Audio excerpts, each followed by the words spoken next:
nakapulang si may Bangkay, iti Pintig Ilocos Norte, iti Nangkalman, at iti Barangay Tuloton at Pintig.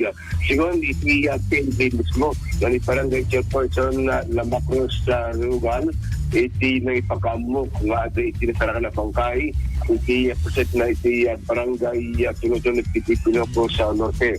Tentang sulat iti panagburong Dr. Maricon Martin, ti Arisio, siya iti Pintig, para palang iti examen ti Bangkay, 7 years old, na lalaki, multi-labor operator, malipod DJ Daum Balakat, Pampanga City, yung surekit na kahit na iti Tara.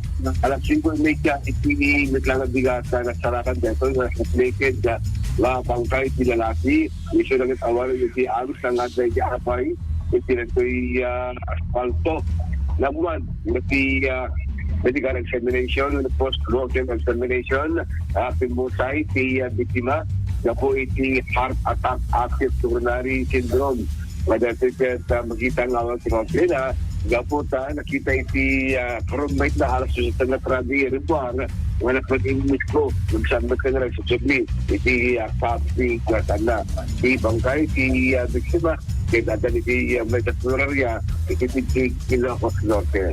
Iti magkiliti ang pakara, natili iti maesang person, aga po iti kaso ng serious na physical injuries siya.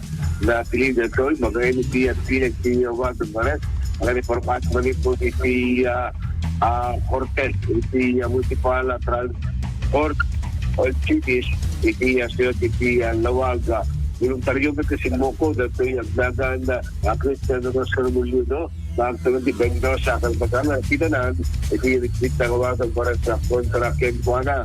Sa pahinga na ipapresentar.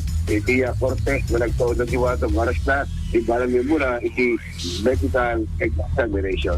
Ito lang, kasama pa tayo nila sa 24 oras ng tinabuhan, malipot na mismo iti Ilocos Norte Police Provincial Office. Idol Dennis Alivio, Tatak, ISM.